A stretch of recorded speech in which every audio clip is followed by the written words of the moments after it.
ಮುಂದಾಗ್ತಾ ಇದೆ. ಈಗ ಈ 6ನೇ ಪಾಯಿಂಟ್ ನಲ್ಲಿ ಸಿಕ್ಕಿರುವಂತಹ ಮೂಳೆ ಯಾರದ್ದು ಅನ್ನುವಂತ ಪ್ರಶ್ನೆ, ಅದರ ಜೊತೆಯಲ್ಲಿ ಒಂದಷ್ಟು ಪ್ರಶ್ನೆಗಳು ಕೂಡ ಕಾಡ್ತಾ ಇದೆ. ಪುರುಷರದ್ದ, ಮಹಿಳೆಯದ್ದ, ಎಷ್ಟು ವಯಸ್ಸು, ಈ ಸಾವಿಗೆ ಕಾರಣ ಏನು ಅನ್ನುವಂತ ಪ್ರಶ್ನೆ, ಈ ಮೂಳೆಯ ಮೂಲ ಹುಡುಕಾಟಕ್ಕೆ ಈಗ ಎಸ್ಐಟಿ ಮುಂದಾಗ್ತಾ ಇದೆ. ಮೂಳೆ ಯಾರದ್ದು, ಈ ಸಾವಾಗಿರೋದು ಯಾವಾಗ, ಅವ್ರ ವಯಸ್ಸೆಷ್ಟು, ಜೊತೆಯಲ್ಲಿ ನಾಪತ್ತೆ ಆದವರಂತ ಪಟ್ಟಿಯಲ್ಲೇನಾದ್ರೂ ಅವರ ಹೆಸರು ಇದೆಯಾ, ಹೀಗೆ ಹತ್ತಾರು ಪ್ರಶ್ನೆಗಳನ್ನ ಮುಂದಿಟ್ಕೊಂಡು ತನಿಖೆಯನ್ನ ಮಾಡ್ತಾ ಇದ್ದಾರೆ. ಆ ಮೂಳೆಯನ್ನ ಪತ್ತೆ ಹಚ್ಚುವಂತ ಕಾರ್ಯ ಈಗ 6ನೇ ಪಾಯಿಂಟ್ ನಲ್ಲಿ ಮೂಳೆ ಸಿಕ್ಕ ನಂತರದಲ್ಲಿ ಅದು ಯಾರು ಅನ್ನುವಂತಹ ಪ್ರಶ್ನೆಗೆ ಈಗ ಉತ್ತರವನ್ನ ಕಂಡುಕೊಳ್ಳುವಂತಹ ನಿಟ್ಟಿನಲ್ಲಿ ಎಸ್ಐಟಿ ಅಧಿಕಾರಿಗಳು ಮುಂದಾಗಿದ್ದಾರೆ. ಆ ನಿಟ್ಟಿನಲ್ಲಿ ಈಗಾಗಲೇ ತನಿಖೆಯನ್ನ ಕೂಡ ಆರಂಭಿಸಿದ್ದಾರೆ.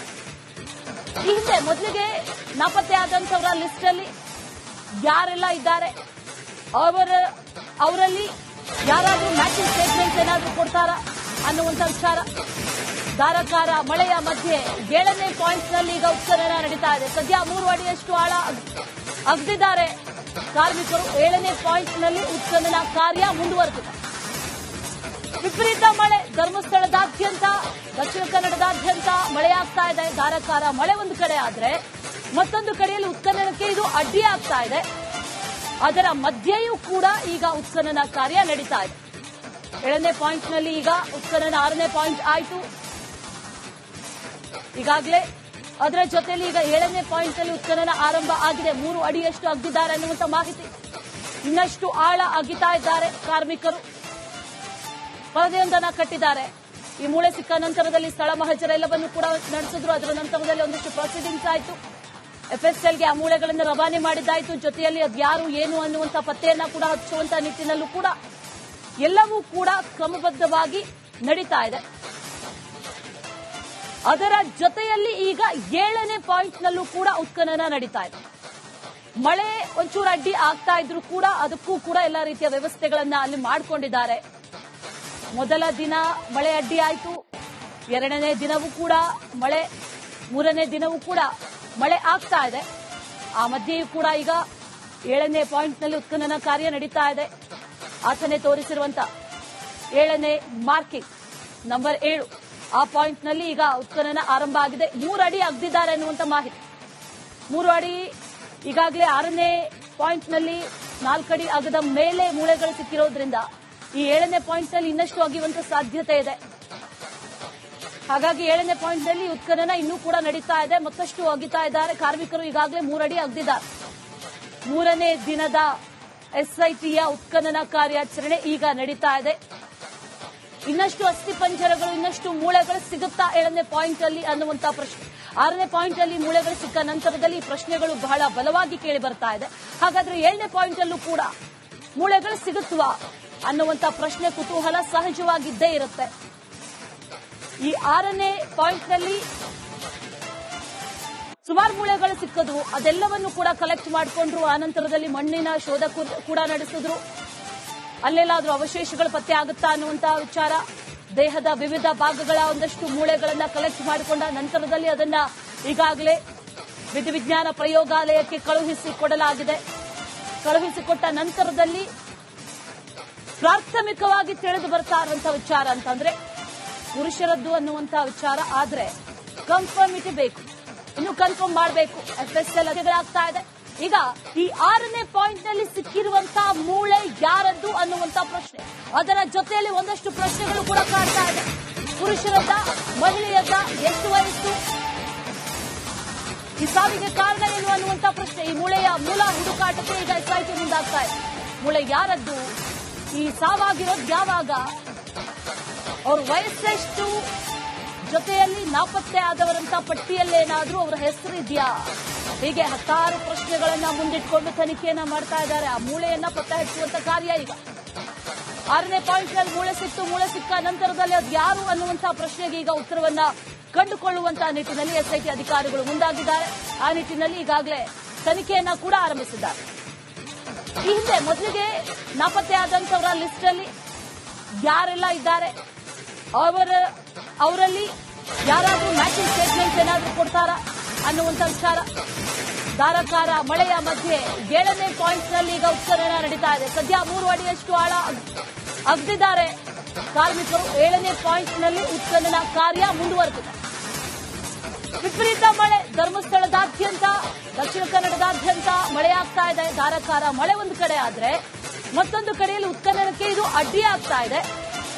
ಅದರ ಮಧ್ಯೆಯೂ ಕೂಡ ಈಗ ಉತ್ಖನನ ಕಾರ್ಯ ನಡೀತಾ ಇದೆ. 7ನೇ ಪಾಯಿಂಟ್ನಲ್ಲಿ ಈಗ ಉತ್ಖನನ 6ನೇ ಪಾಯಿಂಟ್ ಆಯಿತು ಈಗಾಗಲೇ.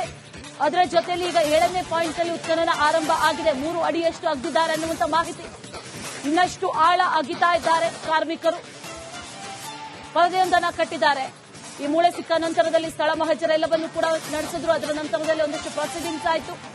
ಎಫ್ಎಸ್ಎಲ್ಗೆ ಆ ಮೂಳೆಗಳನ್ನು ರವಾನೆ ಮಾಡಿದ್ದಾಯಿತು. ಜೊತೆಯಲ್ಲಿ ಅದ್ಯಾರು ಏನು ಅನ್ನುವಂಥ ಪತ್ತೆಯನ್ನ ಕೂಡ ಹಚ್ಚುವಂತ ನಿಟ್ಟಿನಲ್ಲೂ ಕೂಡ ಎಲ್ಲವೂ ಕೂಡ ಕ್ರಮಬದ್ಧವಾಗಿ ನಡೀತಾ ಇದೆ. ಅದರ ಜೊತೆಯಲ್ಲಿ ಈಗ 7ನೇ ಪಾಯಿಂಟ್ನಲ್ಲೂ ಕೂಡ ಉತ್ಖನನ ನಡೀತಾ ಇದೆ. ಮಳೆ ಒಂಚೂರು ಅಡ್ಡಿ ಆಗ್ತಾ ಇದ್ರು ಕೂಡ ಅದಕ್ಕೂ ಕೂಡ ಎಲ್ಲ ರೀತಿಯ ವ್ಯವಸ್ಥೆಗಳನ್ನ ಅಲ್ಲಿ ಮಾಡಿಕೊಂಡಿದ್ದಾರೆ. ಮೊದಲ ದಿನ ಮಳೆ ಅಡ್ಡಿ ಆಯಿತು. 2ನೇ ದಿನವೂ ಕೂಡ ಮಳೆ, 3ನೇ ದಿನವೂ ಕೂಡ ಮಳೆ ಆಗ್ತಾ ಇದೆ. ಆ ಮಧ್ಯೆಯೂ ಕೂಡ ಈಗ 7ನೇ ಪಾಯಿಂಟ್ನಲ್ಲಿ ಉತ್ಖನನ ಕಾರ್ಯ ನಡೀತಾ ಇದೆ.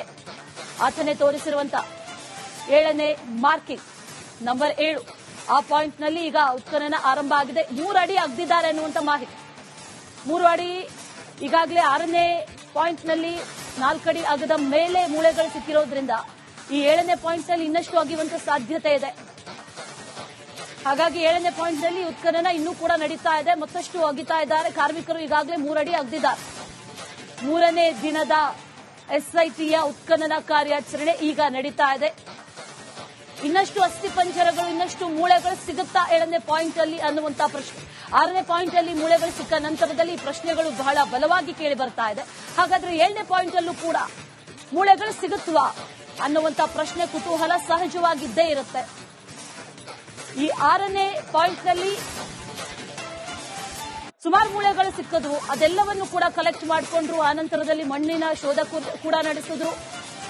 ಅಲ್ಲೆಲ್ಲಾದ್ರೂ ಅವಶೇಷಗಳು ಪತ್ತೆ ಆಗುತ್ತಾ ಅನ್ನುವಂತಹ ವಿಚಾರ. ದೇಹದ ವಿವಿಧ ಭಾಗಗಳ ಒಂದಷ್ಟು ಮೂಳೆಗಳನ್ನ ಕಲೆಕ್ಟ್ ಮಾಡಿಕೊಂಡ ನಂತರದಲ್ಲಿ ಅದನ್ನ ಈಗಾಗಲೇ ವಿಧಿವಿಜ್ಞಾನ ಪ್ರಯೋಗಾಲಯಕ್ಕೆ ಕಳುಹಿಸಿಕೊಡಲಾಗಿದೆ.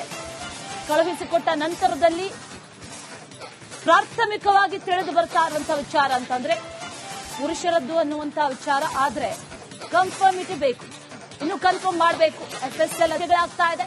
ಈಗ ಈ 6ನೇ ಪಾಯಿಂಟ್ನಲ್ಲಿ ಸಿಕ್ಕಿರುವಂತಹ ಮೂಳೆ ಯಾರದ್ದು ಅನ್ನುವಂತ ಪ್ರಶ್ನೆ. ಅದರ ಜೊತೆಯಲ್ಲಿ ಒಂದಷ್ಟು ಪ್ರಶ್ನೆಗಳು ಕೂಡ ಕಾಡ್ತಾ ಇದೆ. ಪುರುಷರದ್ದ, ಮಹಿಳೆಯದ್ದ, ಎಷ್ಟು ವಯಸ್ಸು, ಈ ಸಾವಿಗೆ ಕಾರಣ ಏನು ಅನ್ನುವಂತ ಪ್ರಶ್ನೆ. ಈ ಮೂಳೆಯ ಮೂಲ ಹುಡುಕಾಟಕ್ಕೆ ಈಗ ಎಸ್ಐಟಿ ಮುಂದಾಗ್ತಾ ಇದೆ. ಮೂಳೆ ಯಾರದ್ದು, ಈ ಸಾವಾಗಿರೋದು ಯಾವಾಗ, ಅವ್ರ ವಯಸ್ಸೆಷ್ಟು, ಜೊತೆಯಲ್ಲಿ ನಾಪತ್ತೆ ಆದವರಂತ ಪಟ್ಟಿಯಲ್ಲೇನಾದ್ರೂ ಅವರ ಹೆಸರು ಇದೆಯಾ, ಹೀಗೆ 10 ಪ್ರಶ್ನೆಗಳನ್ನ ಮುಂದಿಟ್ಕೊಂಡು ತನಿಖೆಯನ್ನ ಮಾಡ್ತಾ ಇದ್ದಾರೆ. ಆ ಮೂಳೆಯನ್ನ ಪತ್ತೆ ಹಚ್ಚುವಂತ ಕಾರ್ಯ ಈಗ 6ನೇ ಪಾಯಿಂಟ್ನಲ್ಲಿ ಮೂಳೆ ಸಿಕ್ಕ ನಂತರದಲ್ಲಿ ಅದು ಯಾರು ಅನ್ನುವಂತಹ ಪ್ರಶ್ನೆಗೆ ಈಗ ಉತ್ತರವನ್ನ ಕಂಡುಕೊಳ್ಳುವಂತಹ ನಿಟ್ಟಿನಲ್ಲಿ ಎಸ್ಐಟಿ ಅಧಿಕಾರಿಗಳು ಮುಂದಾಗಿದ್ದಾರೆ. ಆ ನಿಟ್ಟಿನಲ್ಲಿ ಈಗಾಗಲೇ ತನಿಖೆಯನ್ನ ಕೂಡ ಆರಂಭಿಸಿದ್ದಾರೆ. ಈ ಹಿಂದೆ ಮೊದಲಿಗೆ ನಾಪತ್ತೆ ಆದಂತವರ ಲಿಸ್ಟ್ ಅಲ್ಲಿ ಯಾರೆಲ್ಲ ಇದ್ದಾರೆ, ಅವರಲ್ಲಿ ಯಾರಾದ್ರೂ ಮ್ಯಾಚಿಂಗ್ ಸ್ಟೇಟ್ಮೆಂಟ್ ಏನಾದ್ರೂ ಕೊಡ್ತಾರಾ ಅನ್ನುವಂಥ ವಿಚಾರ.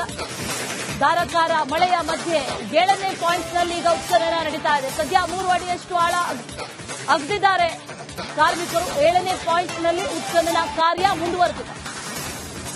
ವಿಪರೀತ ಮಳೆ ಧರ್ಮಸ್ಥಳದಾದ್ಯಂತ, ದಕ್ಷಿಣ ಕನ್ನಡದಾದ್ಯಂತ ಮಳೆಯಾಗ್ತಾ ಇದೆ. ಧಾರಾಕಾರ ಮಳೆ ಒಂದು ಕಡೆ ಆದ್ರೆ ಮತ್ತೊಂದು ಕಡೆಯಲ್ಲಿ ಉತ್ಖನನಕ್ಕೆ ಇದು ಅಡ್ಡಿಯಾಗ್ತಾ ಇದೆ. ಅದರ ಮಧ್ಯೆಯೂ ಕೂಡ ಈಗ ಉತ್ಖನನ ಕಾರ್ಯ ನಡೀತಾ ಇದೆ. 7ನೇ ಪಾಯಿಂಟ್ನಲ್ಲಿ ಈಗ ಉತ್ಖನನ 6ನೇ ಪಾಯಿಂಟ್ ಆಯಿತು ಈಗಾಗಲೇ. ಅದರ ಜೊತೆಯಲ್ಲಿ ಈಗ 7ನೇ ಪಾಯಿಂಟ್ನಲ್ಲಿ ಉತ್ಖನನ ಆರಂಭ ಆಗಿದೆ. 3 ಅಡಿಯಷ್ಟು ಅಗ್ದಿದ್ದಾರೆ ಅನ್ನುವಂಥ ಮಾಹಿತಿ. ಇನ್ನಷ್ಟು ಆಳ ಅಗಿತಾ ಇದ್ದಾರೆ ಕಾರ್ಮಿಕರು. ಪರದೆಯೊಂದನ್ನು ಕಟ್ಟಿದ್ದಾರೆ. ಈ ಮೂಳೆ ಸಿಕ್ಕ ನಂತರದಲ್ಲಿ ಸ್ಥಳ ಮಹಜರ ಎಲ್ಲವನ್ನು ಕೂಡ ನಡೆಸಿದ್ರು. ಅದರ ನಂತರದಲ್ಲಿ ಒಂದಷ್ಟು ಪ್ರೊಸೀಡಿಂಗ್ಸ್ ಆಯಿತು. ಎಫ್ಎಸ್ಎಲ್ಗೆ ಆ ಮೂಳೆಗಳನ್ನು ರವಾನೆ ಮಾಡಿದ್ದಾಯಿತು. ಜೊತೆಯಲ್ಲಿ ಅದ್ಯಾರು ಏನು ಅನ್ನುವಂಥ ಪತ್ತೆಯನ್ನ ಕೂಡ ಹಚ್ಚುವಂತ ನಿಟ್ಟಿನಲ್ಲೂ ಕೂಡ ಎಲ್ಲವೂ ಕೂಡ ಕ್ರಮಬದ್ಧವಾಗಿ ನಡೀತಾ ಇದೆ. ಅದರ ಜೊತೆಯಲ್ಲಿ ಈಗ 7ನೇ ಪಾಯಿಂಟ್ನಲ್ಲೂ ಕೂಡ ಉತ್ಖನನ ನಡೀತಾ ಇದೆ. ಮಳೆ ಒಂಚೂರು ಅಡ್ಡಿ ಆಗ್ತಾ ಇದ್ರು ಕೂಡ ಅದಕ್ಕೂ ಕೂಡ ಎಲ್ಲ ರೀತಿಯ ವ್ಯವಸ್ಥೆಗಳನ್ನ ಅಲ್ಲಿ ಮಾಡಿಕೊಂಡಿದ್ದಾರೆ. ಮೊದಲ ದಿನ ಮಳೆ ಅಡ್ಡಿ ಆಯಿತು. 2ನೇ ದಿನವೂ ಕೂಡ ಮಳೆ, ಮೂರನೇ ದಿನವೂ ಕೂಡ ಮಳೆ ಆಗ್ತಾ ಇದೆ. ಆ ಮಧ್ಯೆಯೂ ಕೂಡ ಈಗ 7ನೇ ಪಾಯಿಂಟ್ನಲ್ಲಿ ಉತ್ಖನನ ಕಾರ್ಯ ನಡೀತಾ ಇದೆ. ಆತನೇ ತೋರಿಸಿರುವಂತ 7ನೇ ಮಾರ್ಕಿಂಗ್ ನಂಬರ್ 7 ಆ ಪಾಯಿಂಟ್ನಲ್ಲಿ ಈಗ ಉತ್ಖನನ ಆರಂಭ ಆಗಿದೆ. 3 ಅಡಿ ಅಗ್ದಿದ್ದಾರೆ ಅನ್ನುವಂತ ಮಾಹಿತಿ.